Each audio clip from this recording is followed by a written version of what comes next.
Welcome to the Leap Health Workplace podcast. Here we explore innovative, proven health and wellbeing solutions to drive your performance and productivity. Leap Health empowers individuals and organisations to prioritise their health and wellbeing as a catalyst to performance and productivity.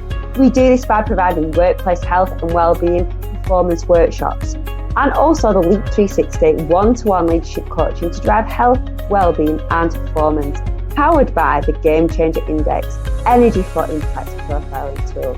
And we offer bespoke corporate programs to ignite proactivity in ownership at all levels of health and wellbeing as a catalyst to performance and productivity. Whether you're sat at your desk right now or on the move, get ready to listen, get ready to invest your time and take action straight after. I'm Anna Reddy. Let's get ready to make small steps to leap health. Welcome to the episode today, and today is a topic which is really, really close to my heart, all around fertility. And we've kind of touched on this previously a couple of years ago on the podcast, but today I believe we're going to be going into a lot more depth and you're going to get some really, really valuable insights. And this isn't just you if you're struggling with fertility right now. It might be that you think about it in the future, or you might know someone else who is struggling with it. And as many of the listeners will know, I myself struggled with fertility for years and years and years. From my first child, had to take Clomid. With my second child, was IVF, and 16 years of it never ever happening naturally, and me just believing that I couldn't conceive naturally. I had the biggest shock of my life with my third child. So today I'm delighted to welcome on the show Bilge and Valerie, who are the founders of Tiny P, and they are on a mission to empower people to steer their own fertility journey. And just really help those people who are needing that support right now, who are thinking about it long term. And stats do show right now in the US, around about 1 in 5 people will struggle with fertility problems. So as I always say in every episode, we've got to be proactive. We've got to empower ourselves. So if you're thinking right now, it's not relevant to me right now, I don't have to think about it for a long, long time. Just listen up, because it's so important to be proactive and empower yourself. So without further ado, I'm going to ask these wonderful ladies to introduce themselves and tell us why you need to listen up during this episode and what they're going to bring to you. So, Bilge, would you like to introduce yourself, please? Yes, and thank you so much, Anna, for having us today. You did an amazing introduction to the topic. It's very important, and yeah, we are here because we created a tool called I Am Magic. It's a fertility book. It's a fertility workbook that we say it's the ultimate fertility workbook for empowerment, choices, and self-love. Because we should be bringing ourselves as the main character to this topic. That's why it's important to be proactive. So that's what we're going to discuss today.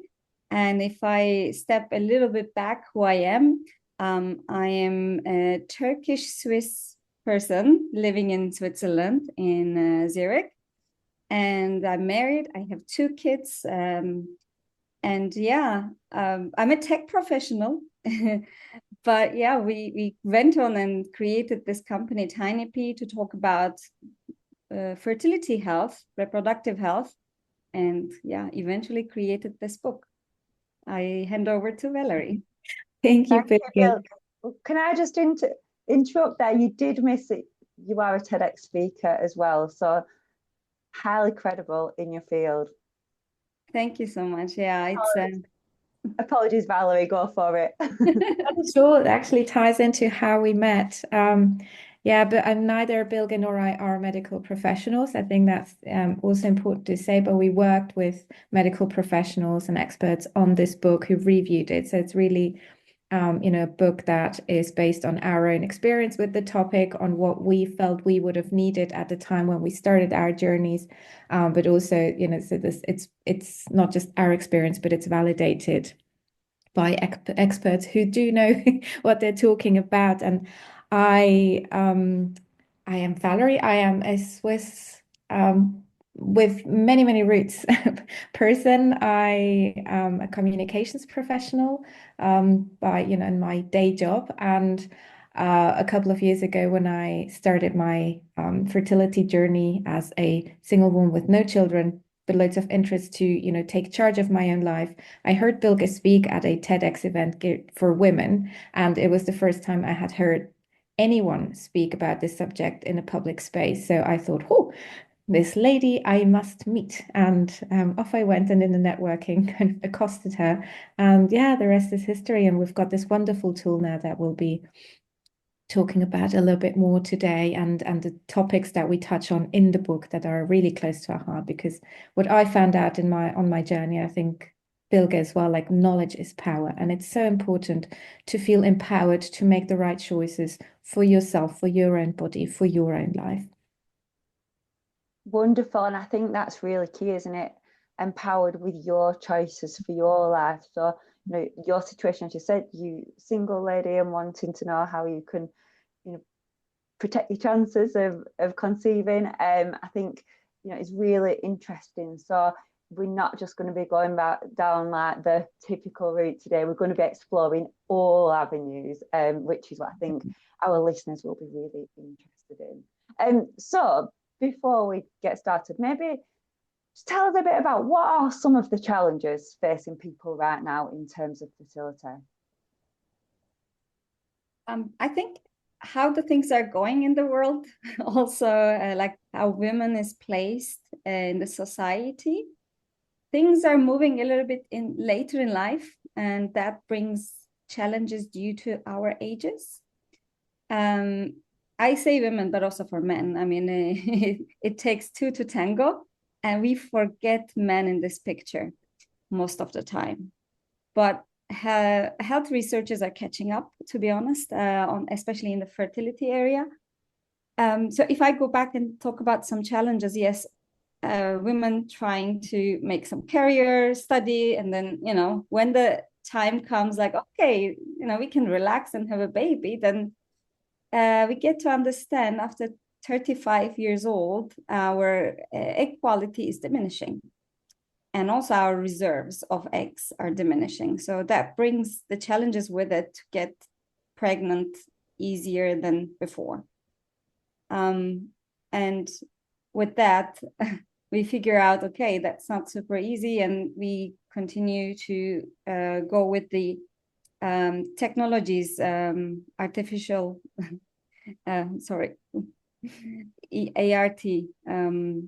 artificial reproductive technologies like IVF. Valerie, do you have other challenges that you would like to mention? Yeah, so I mean, we've got all the stats that are based on, the level of information and knowledge and research that we have today. But as we have come to understand, the data is flawed. And while it's a good indicator, I think knowing your own body is the most important thing, because for me personally, at 35, it was already very late. And I came to learn that for some people, and not, very few people, it's actually more than I thought, perimenopause and related other fertility issues, such as, endometriosis or PCOS and some other, they impact your fertility, or they can impact your fertility a lot earlier. So really knowing your body and having the right conversations, asking the right questions to your gynecologist, or any other medical professionals is very, very important. So, to your point that you made earlier in this podcast, Anna, it's about knowledge, and it's about knowing your body really, really well. Yeah, and I'm just going to pull on that point you said around like the perimenopause, menopause, and there's a lot more awareness, isn't there, around perimenopause and how it starts a lot earlier than we actually realise.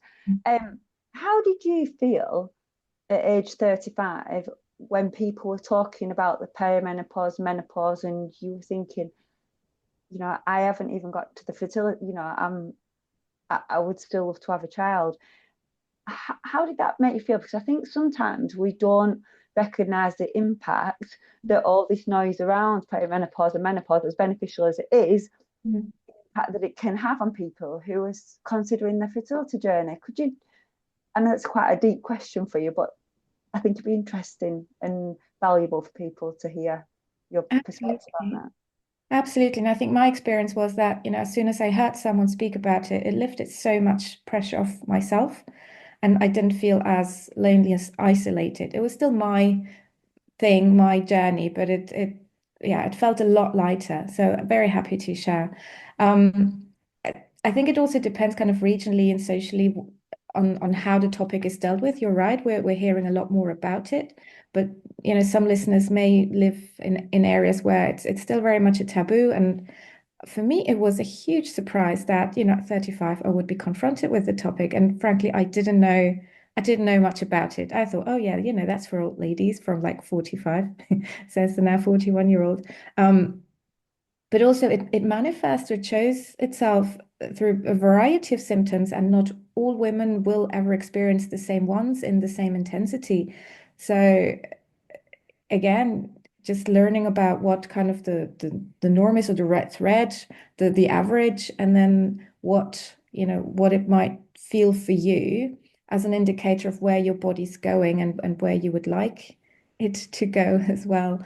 This is so crucial. And also, in my experience, your doctors don't know everything. They know medicine, they know what they learned at uni, but they don't know your body. So unless we tell them, this is our norm, this is my experience, then they can come in with their expertise, and jointly you can find the right path or treatment, or goals that are right for you as a person, for your partnership, for whatever goal you may have.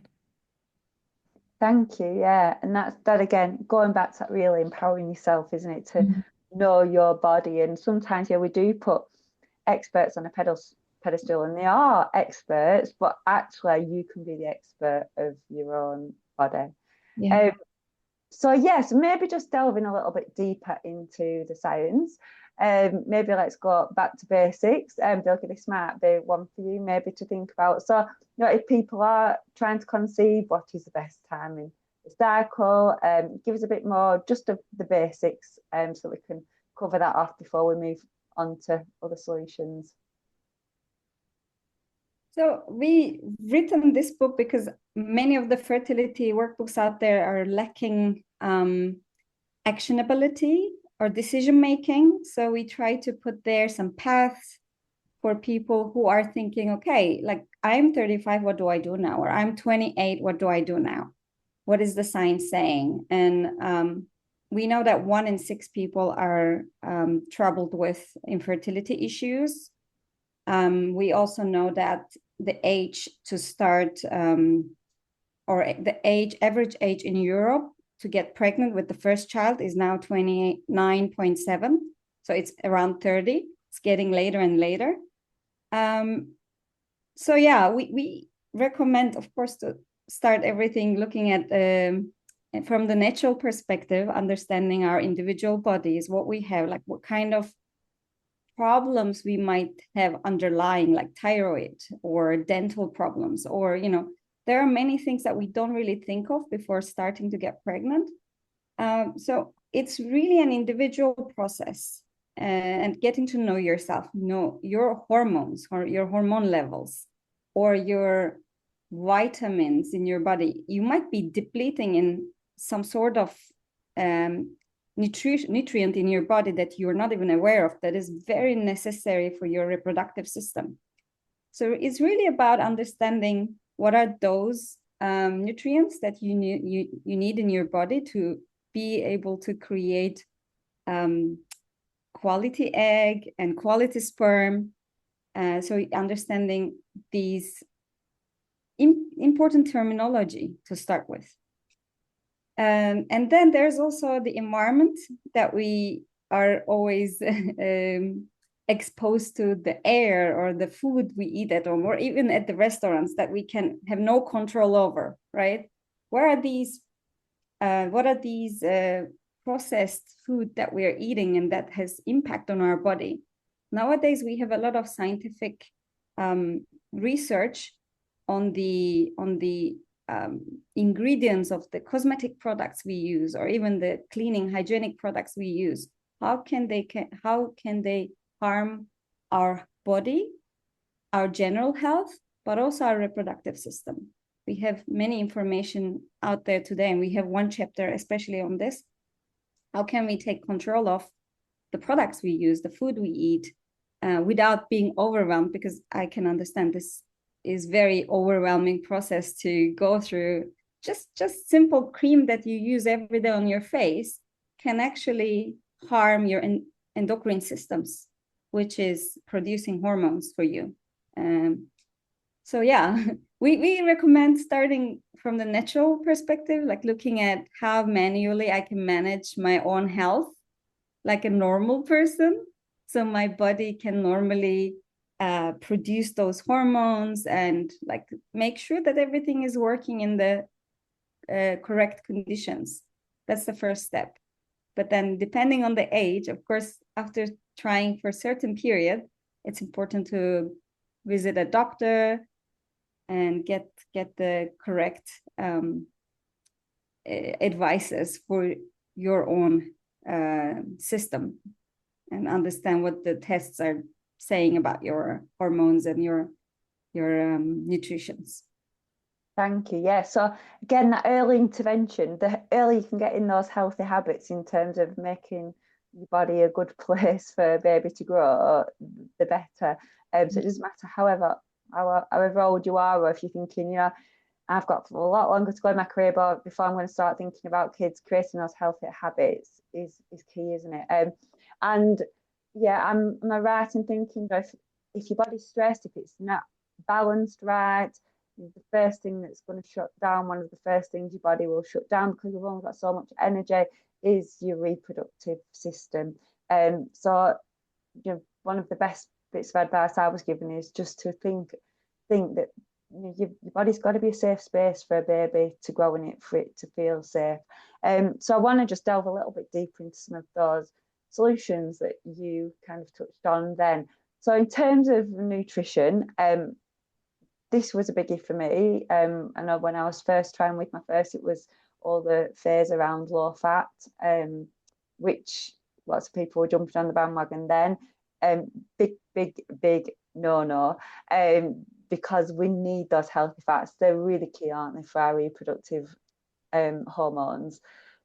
What else would you advise us around nutrition?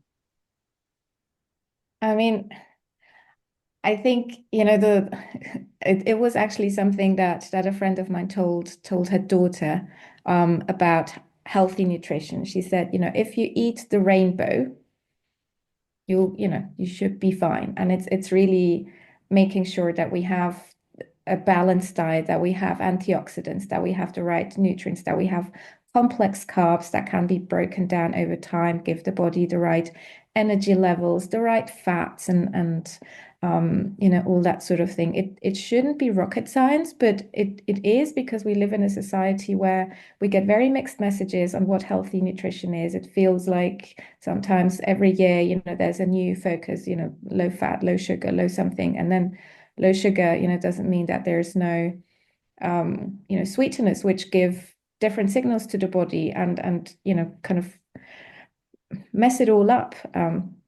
And by it's you know, the whole endocrine system and all our nutrients, because the body doesn't really understand what to do with all of this processed food that we're taking in.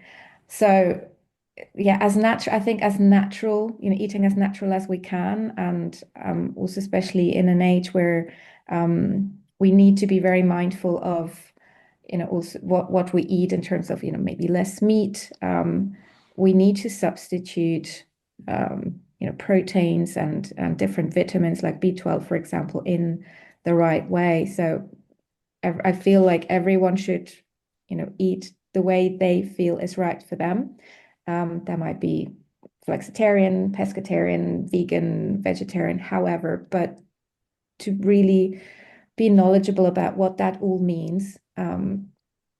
And you may need to add some supplements and things like that to really make sure that your body gets all the nutrients. And on that, again, we're not medical professionals. So we're just saying what the science is saying, but please, you know, listener, check with your doctor, make sure that you discuss your diet with them, what your goals are, and then jointly figure out what that means for you and, in your kitchen every day. Yeah. And I think that's a really good takeaway, isn't it? That we want to nourish and really think about nourishing our bodies with food that's going to make us feel good and make it feel like a good, healthy place to be. But we don't want to be stressing too much about it as well, because it can be a period of time where you're worrying, so you don't want that added stress as well. But I think some key points there around lots of antioxidants, lots of and trying to maintain lots of those low glycemic foods as well. The way I always think of it is like a line on a chart. So you're trying to make that line quite consistent. If you have lots of things that are high in glycemic index, so that would be things like Haribos and really sugary things, it might give you that big energy boost straight away, but it's also going to give you a big dip as well. And those peaks and troughs that occur frequently cause stress in your body. So where you can, try to have those like whole grains, as you're talking about as well.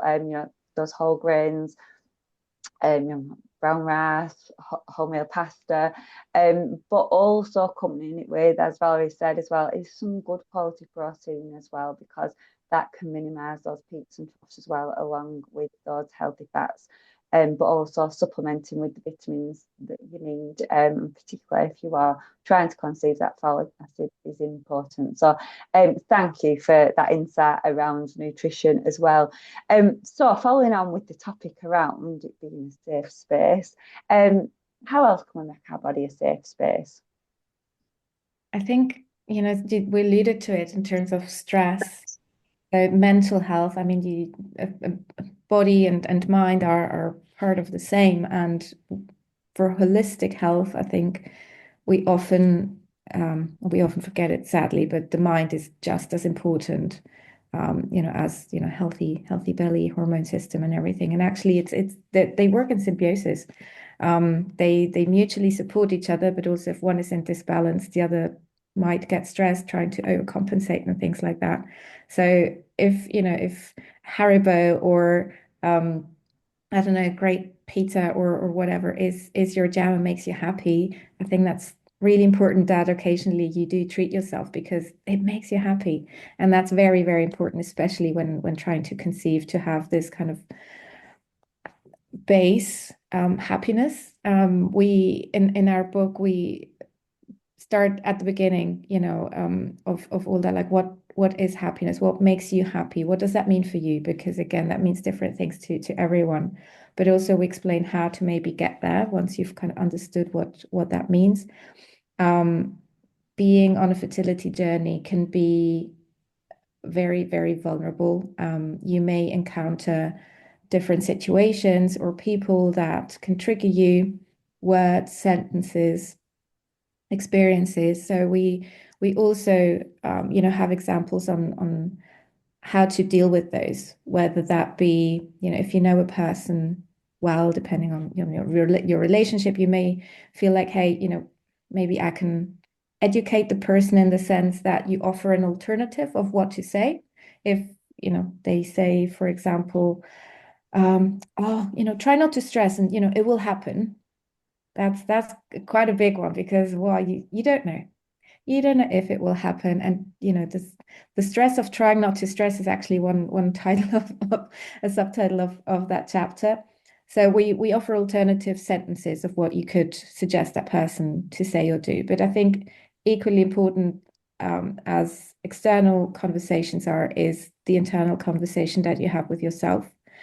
For example, if you try IVF or just ART or egg freezing or whatever for a couple of cycles and things don't really work out as you hoped or as you thought they would, you may start feeling down and may start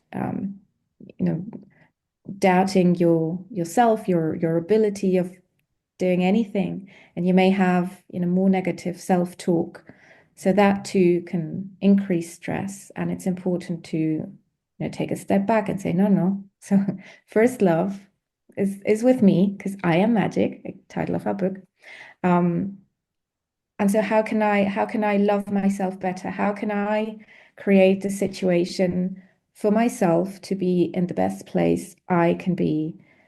Yeah, to be the best travel buddy for myself that I can be on this journey. And that could, that could entail reaching out and creating your team of experts that support you on that journey. That could be, if you do have a partner, to establish a way of how you talk about it as a couple, of how you support each other through this journey as a couple, but also, casting a wider net, speaking to your friends and family. How do you do that? Is that something that you want to do, maybe with your workplace?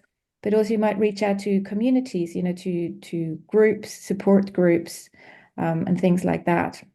You may not do any of that. You may just want to do that on your own, and then, books or podcasts or films or whatnot might be your thing. But I think the conscious thinking about how you want to do that and how you create the best situation for yourself is a crucial element of this journey, and really making sure that you put your mental health, at the center, of your considerations is very important. I love that. Yeah. Sorry, if I may add, one part of that element of mind, we extended to the whole book in a way that at the end of each chapter, we have a reflection section. That's why one of the reasons we call this book as a workbook. And we ask the right questions to have an internal conversation with yourself and removing this negative self-talk, turning into a more positive self-talk with ourselves, and also digesting each chapter in the right way possible. And when I say chapters, I can just to give an idea what they are, like putting fertility in the context, like where you should start, defining your approach to fertility, upgrading your mind, upgrading your body, upgrading your environment, talking about even miscarriage, so and so on. So each of these chapters have a reflection point with questions, and which you have answers inside you, but helps you to get those answers out and make the right choices for yourself. Yeah, and sometimes just putting it down on paper and writing things down, it is really, really effective, isn't it? To get that clarity in terms of what those answers are. So what I'm hearing, which is wonderful, is the importance of, you training your mind and protecting your mind, and often we focus on those physical things, don't we? People trying for baby, like, well, get yourself fit, get fit and healthy. Well, it's just important to train your mind as well as your body. And I guess this comes back slightly into the nutrition as well, because there's so many links between the brain and the gut. So, all those antioxidants Valerie was talking about, but also your good bacteria as well, pre and probiotics can really help support your brain health as well as your gut, because of that bilateral connection. So I've got a question now. You said that one of the chapters of your book was Don't Stress About It. Was that the title? Yeah. There'll be lots of people in workplaces or, friends and family of those who are trying, that's the only thing they can actually think to say is, don't stress about it, it will be fine. How can people who don't really know what to say in these situations, what kind of things can they say that are comforting, productive, and useful, rather than just saying, don't worry about it? Because, as you said, it is the most ridiculous thing to say, and I've been there and heard people say that to me as well. So, for example, I think people underestimate the power of just being there and offering some space, But if you would like to put some words to that, you could say, for example, I'm here for you if you ever want to talk about your feelings or experiences, or, try to say something positive and empowering, and say, for example, I admire your strength and resilience in facing this challenge. Or I appreciate your openness in sharing your experiences with me, because I think also that's not a given. It's not a natural thing to do. It's still very vulnerable. So someone does open up to you about it, I think, kind of reinforcing and encouraging this this valor, this uh, oh, I lost the word now. Um, it's very important. So really, yeah, reinforcing the positives rather than putting the focus on the negatives, in your own way, in your own words, I think is the main thing. Yeah, and I think how you said letting people know that you are there anytime, because there'll be some times when people want to talk and sometimes when people don't want to talk as well. And I think further to your point is that just accepting that people don't always want to talk, and it's not nothing against you, but maybe they're just not in that headspace. Right.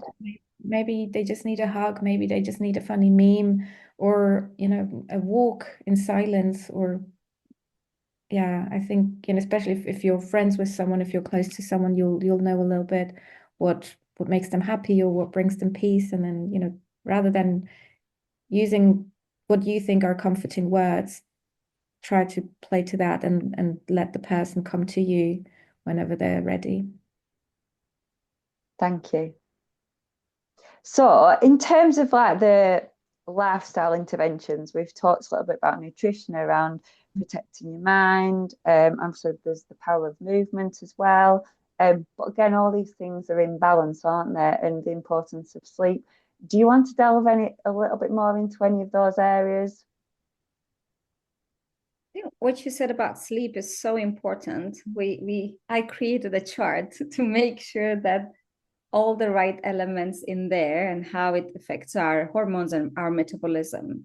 We tend to forget about sleep, especially in the younger ages. We're like, oh, I don't need so much sleep. But that's when we regenerate. Then it's really at the heart of everything. If you get a good sleep, you're already starting with +1 to your day, and all your body appreciates this basically. So thanks for mentioning that. Yeah. And Valerie always says it's different for everyone, as again we're individual. So for me, the key sleeping time is 8 hours, but for you it can be 7. Scientifically, it's known that for women it's longer than men, so we need to put that into consideration as well. If you're sleeping with a partner on the same bed, that doesn't mean you need to wake up at the same time. Yeah. Which is interesting, isn't it? Because when you do then get around to having kids, it generally seems to be the woman that gets the sleepless nights. So yeah, fascinating. But yeah, I am also a cheerleader of sleep, and that was a big change in terms of what I had, how my mindset had changed 16 years later from trying for years and years. I'd really started to focus on the importance of sleep, which maybe I'd neglected years and years before. So yeah, I do echo everything that you said. So I'm conscious I want to make sure we include all this valuable information in the time that we've got together. So I'd love to know a little bit more about assisted reproductive technology such as IVF, egg freezing. Tell us a bit more about that, please, because I'm sure people are intrigued to know what are the options aside of those lifestyle interventions if they're not getting any success. There's silence because you have your own experience, right, Anna, with IVF. So we haven't been through, but what the science says or does right now, the chances are getting better and better because there's also this AI aspect coming into it. Other than IVF, I don't know if there are any interesting technologies coming to the future. While researching for the book, I learned a lot. So we all talk about IVF, but also, there's IUI, which probably is actually before IVF, which is the intrauterine insemination, where the sperm is placed into the uterus rather than one sperm injected into the egg, as in the fertilization outside of the body. There's also something called the gamete intrafallopian transfer, which is a transfer of both eggs and sperm into the fallopian tube so they can there merge, or zygote intrafallopian transfer, which is a transfer of the fertilized egg into the fallopian tube.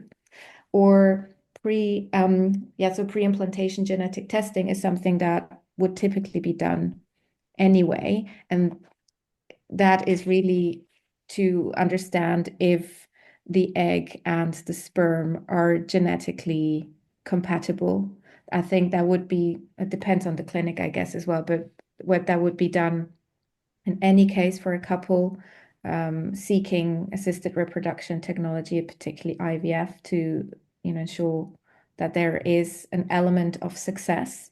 But also if, for example, and we live in Switzerland and it's not allowed there, but if you as a single woman would like to, for example, use donor sperm, you would first make sure that that donor sperm is actually compatible with your egg. So genetically, there's a compatibility. Otherwise, you would choose another donor. So yeah, there are quite a few different things. And I think, medicine is evolving, and depending on where you live, all sorts of things are available. But that alludes to one chapter that's also close to my heart, which we call the admin, where we talk about what's actually legally available in different areas in the world, and also what a related cost might look like for a cycle. So I think that's also consideration that's in this whole IVF topic, that there are different options available typically, again, depending on what your body looks like, what your goals are. But it's also very important to understand what is legally possible and available to you in the area that you live, and if you therefore might consider conducting a part of your journey elsewhere. Yeah, I like that. Think outside of the box, because it's not always, just a linear path, is it? There's lots of other alternatives you can take, and this is when financial pressures can increase, can't they, the further you get down that journey. But yeah, I always think having a clear plan of where you might go next is quite comforting, in terms of what if this doesn't happen, what if this solution doesn't work. You can still think, well, I've got something else to go to as well. So it's obviously, if you are desperate for a child, it's not just IVF, or, there's so many other options out there as well. So thank you. Could you tell us a little bit more about when you had this is a really personal question, but I know that people listening will want to know. There'll be lots of ladies who have pushed forward in their career, that are really career focused, but are intrigued about having their eggs frozen, and lots of men that maybe might be intrigued for the women around them as well. So could you tell us a little bit more about that journey and what they do? Absolutely, very happy to. So I think the main consideration is that, you as a woman, you're born with all the eggs that you'll ever have. We don't produce new ones. Now, having said that, there is some research that may have some insights into that in the years to come. But at today, the eggs we have is all we've got. And today's quality is the best we'll ever have. As we age every day, the quality of the eggs will be impacted more and more as time goes on. So anyone who might be interested in doing that, I would suggest to them, just have a conversation with your gynecologist, read up, just try to make up your mind. Is that something that I might want to consider? Because time is of the essence. For me, I was 35. I learned that my reproductive system was actually more closer to 50. And so I just wanted to create options, whatever that might look like in the future. I wanted to create a choice for myself. So I went to a fertility clinic, and we looked at what a treatment plan for me might look like. Again, this is very personal, but I also started, so my cycles with Clomid to kind of entice my eggs to produce more follicles that would be ready that month. So you always do that. Typically, medicine varies.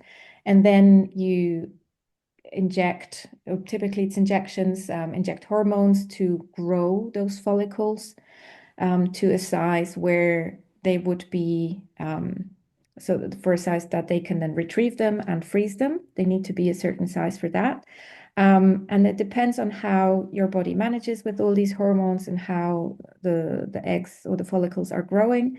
You're monitored during that time typically. What you also take is an ovulation inhibiting hormone as well. So for a while, there's 2 injections that you'll typically have to do, because again, the eggs need to be, or the follicles need to be a certain size. You would then go for a last check to see, how many follicles you've got, are they the right size? And then you'll take another hormone, also an injection in my case, to induce ovulation. And that typically, so ovulation typically takes about 12 to 24 hours, and you then go back to fertility clinic for retrieval. Retrieval, again, looks different for everyone. For me, I didn't have many eggs, so per cycle, I would have tops 1 or 1.5. That is very, very, very, very little. On average, one says that, between, I don't know, 15 to 25. The average varies by country again. So just to put it in perspective how many I had. And so to retrieve, the doctors, they go in through the vagina, and then with an ultrasound and with a needle to kind of suck out the eggs out of the ovaries. Because there's a lot and it's a really uncomfortable process.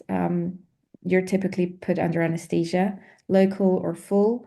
I discussed with my doctor, because I just had the one, or twice I had 2 eggs, that we would not do any anesthesia anymore, because that's actually quite a huge cost factor if you look at the breakdown of the cost from the clinic.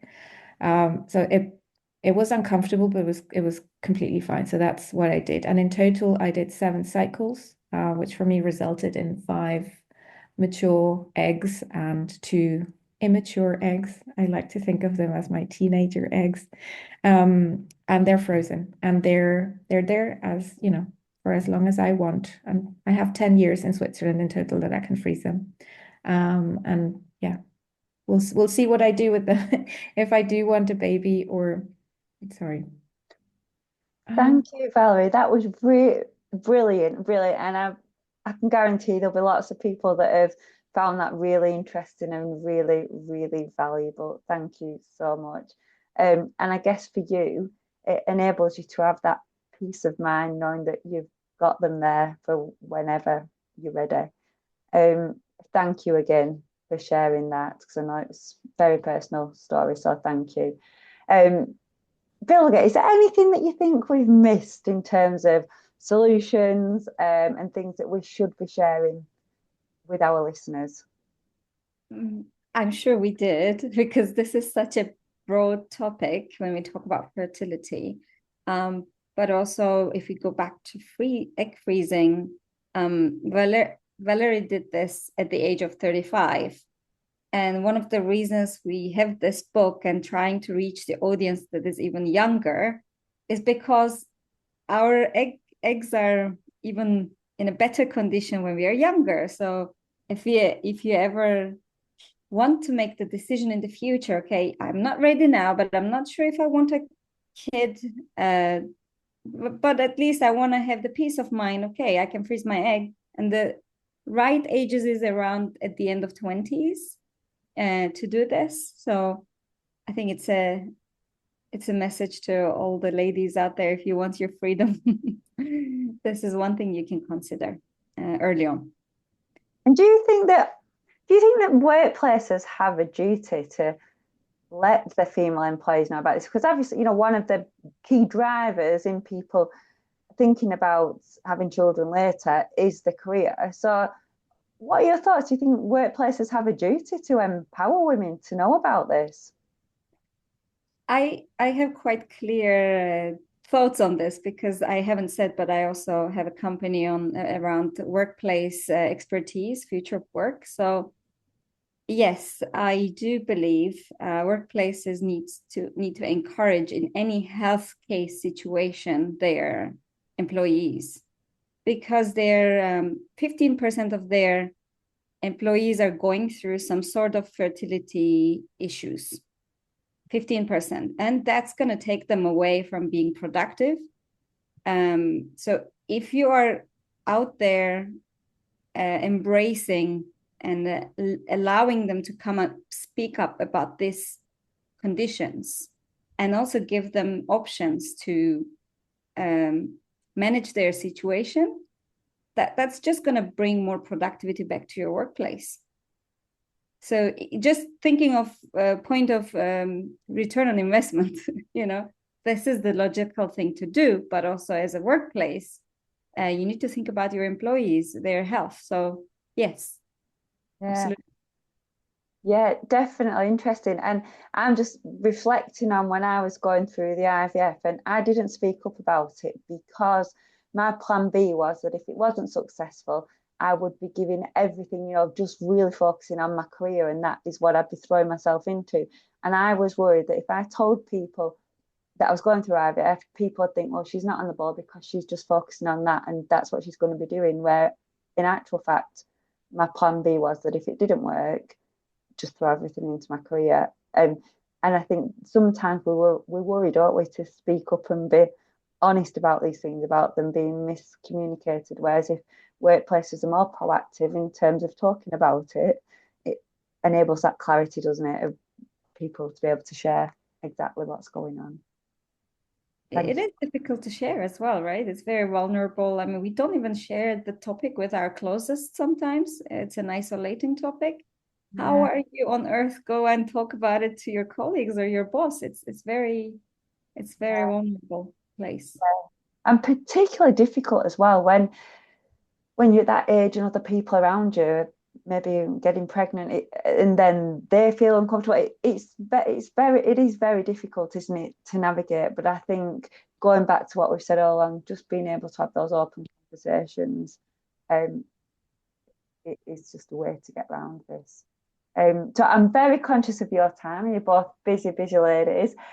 Is there anything we've missed or anything that you really want to leave our listeners with today? Well, I think we created this book and are talking about the topic of fertility because there is a need to, break down taboos, break down stigmas. And so I hope that, our listeners today take that on board and help and live that and, share their stories, share their worries, their hopes with, their surroundings, and, bit by bit, person by person, we can reach our goals. Our book is there to help and support. Also, we would love for anyone who would like to connect, reach out to us with suggestions or with their story.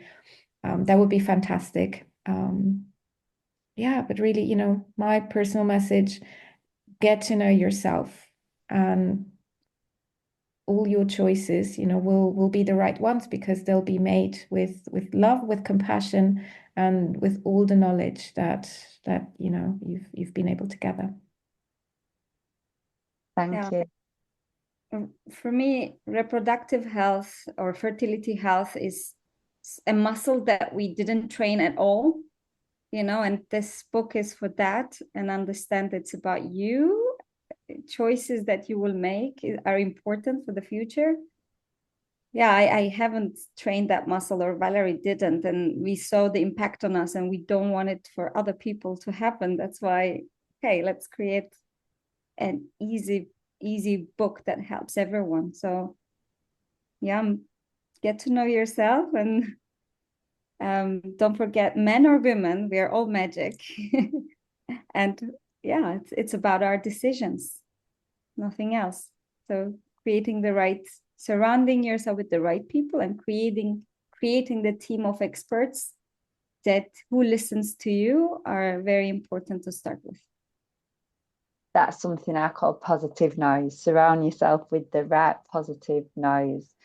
Ladies, it has been wonderful to speak with you. I really wish I'd had this conversation 20 years ago, as I think it would have been hugely beneficial. But yeah, moving forward, let's keep opening up those conversations. Let's keep sharing solutions and experiences to help other people in their fertility journeys. I will put your details in the show notes, and if people want to get in touch with you, please do reach out to Bilge and Valerie. Thank you. So before you stop listening, I want you to pause. What did you take away from the podcast today? What small steps will you start? And what did you hear that you know could help someone else to make small steps to lead their health, well-being, productivity and performance? Please do share this episode and please subscribe to the podcast. And remember that Leap Health are here to provide workplace, health, well-being and performance workshops, one-to-one coaching and bespoke corporate solutions to help the world make small steps to leap health, well-being, productivity and performance. Please do get in touch. It's Anna at leaphealth.co.uk. Have a great day.